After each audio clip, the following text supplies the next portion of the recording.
Hi, everyone. I'm Tara Lawn. Welcome to Time Out with Tinseltown Mom. I'm here today with Dr. Paula Durlofsky, clinical psychologist, social media expert, and author of the new book, Logged In and Stressed Out: How Social Media is Affecting Your Mental Health. Today, we're going to talk about pandemic loneliness among moms and offer some ways to combat this using digital resources. Hi, Dr. Durlofsky. Welcome. Hi, thank you. I'm so happy to be here. Well, I'm happy to have you. Can you just start by giving us a little introduction about who you are and your area of practice? Sure. I am a psychologist in private practice in Bryn Mawr, PA, and I've been in practice for over 18 years now, treating adults and couples and families. So that's what I do. Okay, perfect. So today we're talking about pandemic loneliness among moms specifically and strategies to combat that loneliness. So, for starters, let's say there's a mom out there listening. Like how would she even know if she was lonely at this point during the pandemic? Like she's at home with her family, a house full of people. So what are some ideas that you can just give to maybe if someone's confused as if they're in that boat of loneliness? Like what are some ways you can just kind of nail that in and let us know what that looks like? That's a really great question because a lot of times people come into treatment saying they feel sad, they feel depressed, they really have a lack of energy, and really see changes in their sleep and their appetite. And they'll come in and they'll say, I feel really anxious, I'm feeling really sad.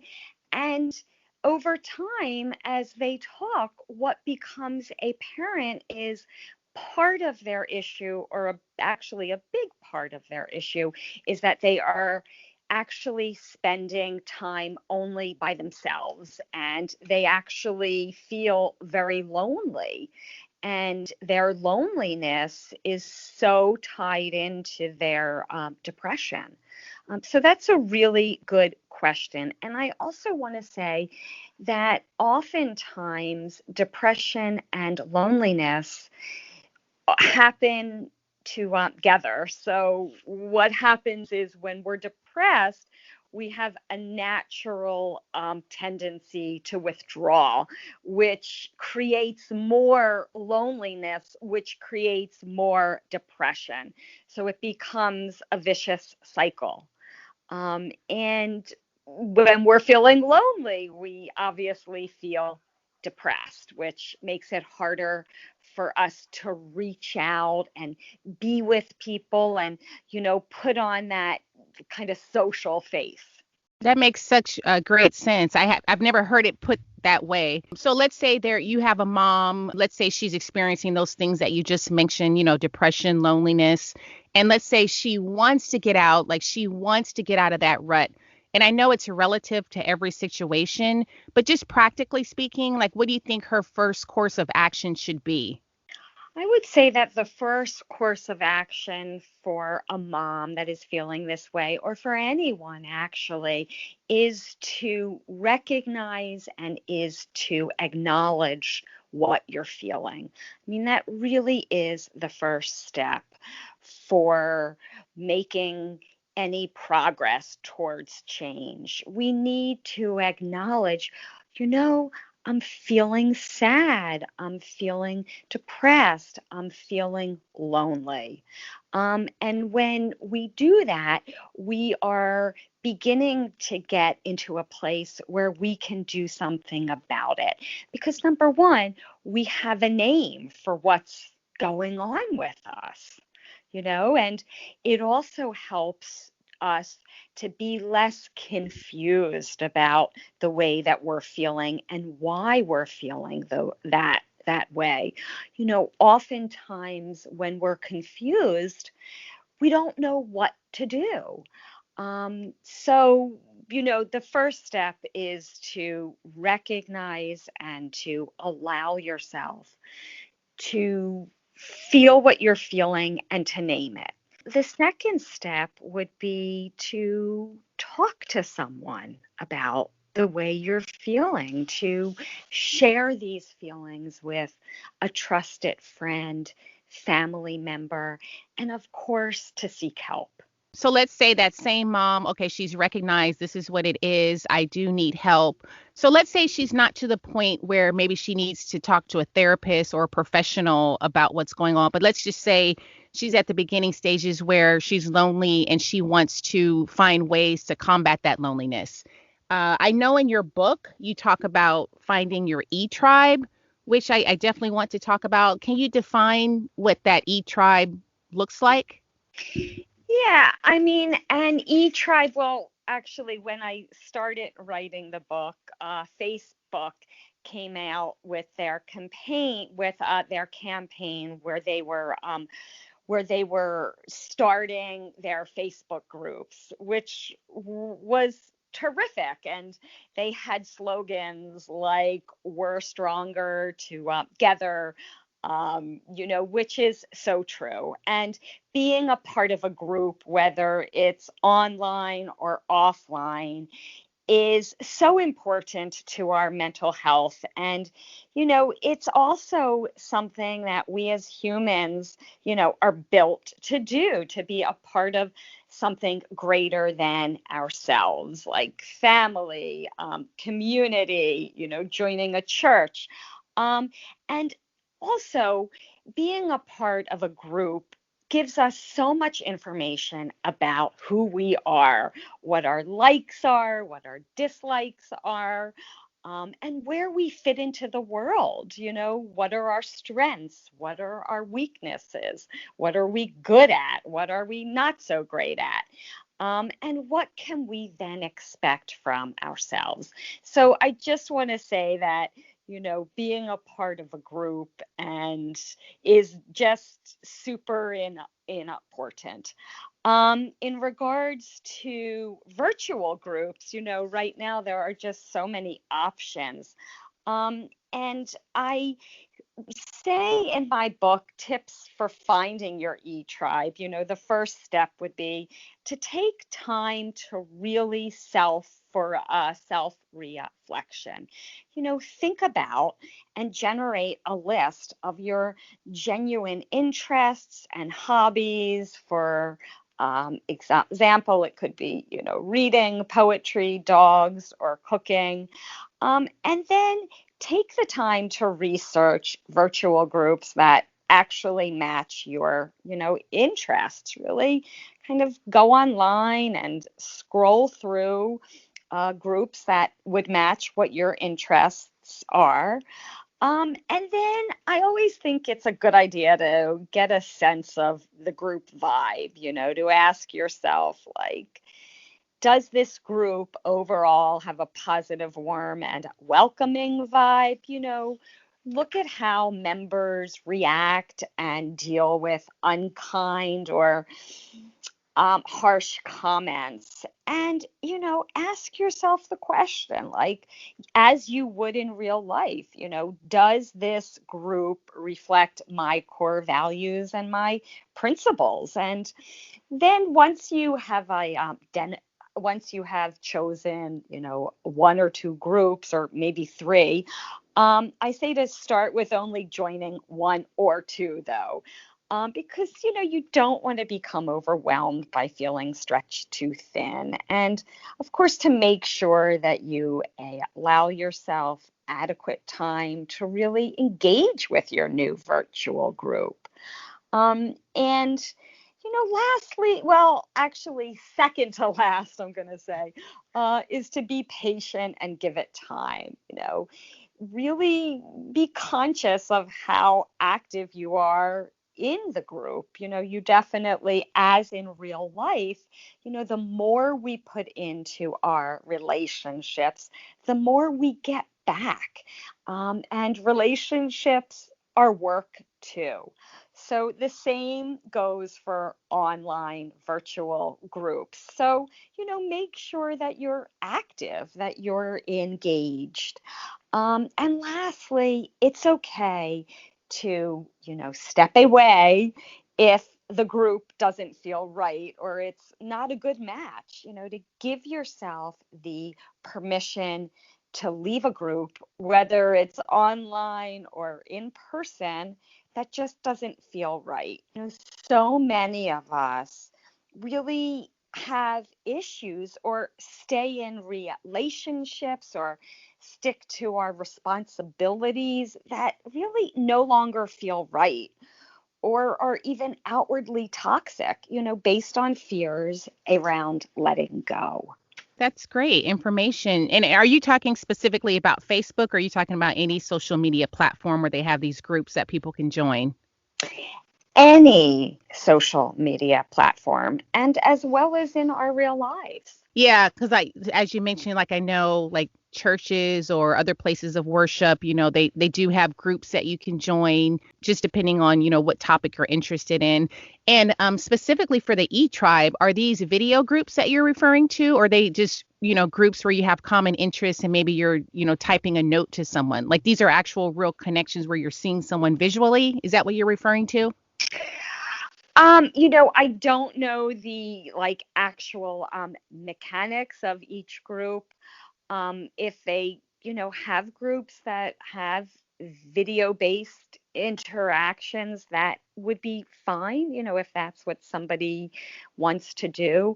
But no, I'm not talking about a specific kind of style, the way that the group meets, more just about being a part of a group. And just really something that I had this chapter in my book, just mainly because that's right now another way for us to connect. But ultimately, my book and I feel that really we need to mainly work on our relationships that are in real life. And I really think that a group that you can actually go to and have in-person encounters with people is your best option. That's not to say that a virtual group cannot supplement our social networks, but certainly it shouldn't be our first one or our priorities. Right. It seems so counterintuitive to what we've believed and we've been taught. But I mean, if you think about it, I mean, there has to be some type of way where we can develop connections or keep connections going. So thankfully, we do have digital ways to actually do that.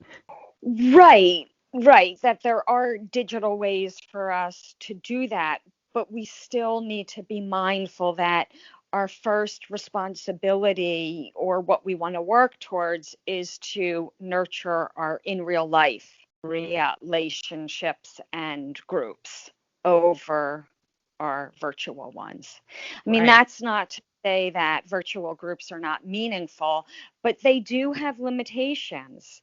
Um, and there's just no question that the connection one has, virtually is not as rich or deep as the ones we have in real life. Right, exactly. I want to get more into your book, but I want to touch on social media just a little bit more because I know it's a slippery slope with social media and just how much time we spend on it. Do you have a recommendation just from a professional standpoint as far as how much time we should spend on social media? And I know we're in a different time right now with the pandemic, so it may be higher than normal, but just adults, as an adult, do you have any recommendations there? Yeah, I do. The first thing that I always say to those that are looking to, pull away from their screens, where they are noticing like this is becoming a problem, is to really become mindful of how you're feeling before you log on, during and after, because what's happening, I feel, and what I'm hearing a lot of is people are using social media or screen time as a way to pass the time or to do something when they're feeling bored or using it as a form of relaxation. And rarely have I ever heard anyone say, wow, I feel so refreshed after I look through social media or my Instagram Right. account. So, social media and screens are not a form of self care or a way to recharge. And that's something that is so important to remind ourselves of. I do think that seeing social media as something to schedule, like you would schedule returning work emails or homework or some other task, and putting it in that frame is very helpful. So I would recommend like 3 times a day, 15 minutes each, and to be super mindful of the times that you are scheduling your social media check-ins. For most people, the first thing in the morning or the last thing they do at night is not the most optimal time to be checking your social media accounts. I like that you mentioned scheduling this. So I've started to do that. Actually, it's very helpful. Like if you schedule the time that you're actually going to be on social media, actually scheduling in general, I think is helpful, especially for moms. Like just scheduling your day in general, so you don't fall into the trap of boredom or getting off task. I think scheduling is key. So I'm glad you mentioned that. Right. And also to be aware of that, it's very easy for us all to get lost in our social media scrolling and to really lose a lot of time. And in part that's because it's only human nature, to be curious or to want to connect, or, to kind of those parts of our brain get lit up when we're scrolling through social media. So it takes a lot of awareness of, ourselves and what we're doing when we're on social media, to make sure that we're in a better place to, step away from it. That's a good point. And can you just kind of share some negative effects of being on social media for too long? Yeah, I mean, obviously there's been a lot of research to show that social media can stir up feelings of, envy, low self-worth, depression.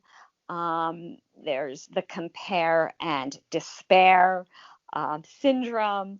So this is oftentimes brought up with in people, because social media really does have this flatness to it, in that you see really two very extreme sides, I feel, of people. You see the best, and some people that feel able to also show the worst, meaning, really difficult times that they're going through. And I don't mean the worst, meaning the worst of them, but, pretty difficult parts of our lives, like the loss of a parent, a loved one, a pet, going through illness. This is a part of life. And, that is posted as well as the other parts, which are the highlights. People showcase the highlights of their life. And, rarely do we see that like in between. So that can create, black and white thinking, all or none thinking, all good or all bad thinking. And especially when we see posts of people that are showing the highlights of their life. And if we're not, let's say, in a particularly great place at that moment, we could be more easily disrupted or, upset by those types of posts.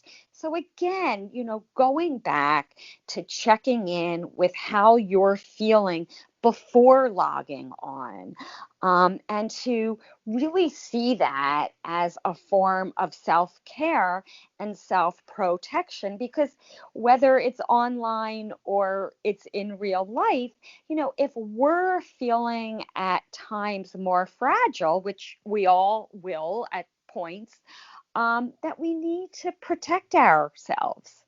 And we need to do that digitally too. Right. Right. I want to talk a little bit more about your book, Logged In and Stressed Out: How Social Media is Affecting Your Mental Health. Can you just highlight some other points from your book that you think might be helpful to those listening? Sure. A big highlight is that social media is obviously here to stay. And, studies are showing that the average person spends more than 10 hours a day in front of their screens. And the suicide rates are at an all-time high. And, this is really very impactful. And I don't believe that, social media is going away. So it's really something that we're all going to need to, reconcile how to use it in a balanced way. So what my book and what I really feel could be very helpful is, again, being able to set limits, to have a realistic perspective of social media, and to feel more in control of one's behaviors and of how often one uses social media. Okay. And just going back, because you brought up a good point as far as when people are on social media, sometimes we see one extreme to the other extreme. Do you think it's a good thing, like when people post about like hardships that they're going through, whether it's a death in their family or maybe they're going through depression? And I mean, I've even had someone post something about, they're feeling suicidal even on social media. Like, what do you think about that? Like when people expose themselves like that? Well, I think that that's really up to the person, that if the person feels that posting and putting themselves out there in that way brings about the support that they need, then that's good information. Then that means that it's helpful. And I've personally have seen on social media people that have posted things about themselves that are along those lines and have received a lot of support. So I would imagine that that's helpful. So again, it really goes back to the person. If someone else posts a very, vulnerable feeling or something that they are going through and they don't get the response that they need or that is supportive, then that's good information for that person to know that social media is not probably going to be a place where they're going to get what they need. Okay. And I've mentioned this many times on my show, but I just want to reiterate this point for those listening. Maybe they're having some mental health struggles. Just putting the digital aspect of this conversation aside, just from your professional point of view, for someone listening that are having some mental health struggles, like in that area, like what are some ways that they can just get some self-care in their lives, not including social media or any digital or virtual reality, I guess. Yeah, I mean, that's hard for me to comment on really because but just in general, I would say that if somebody is struggling, that they should find a mental health professional to talk to.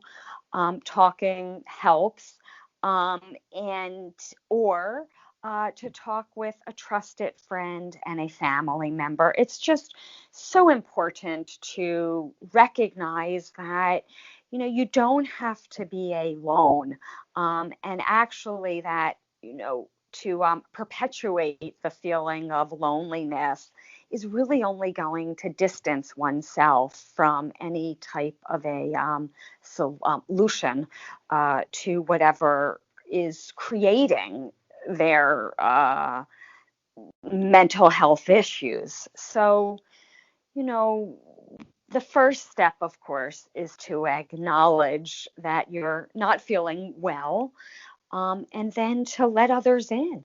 Perfect. Well, thank you so much, Dr. Durlofsky, for being here today. Where can people find you if they want to know more about you? Well, thank you also for having me. And people could find me on Facebook, and my Facebook account is at Dr. P. Durlofsky. And Instagram is paula.durlofsky. And my website is drpauladurlofsky.com.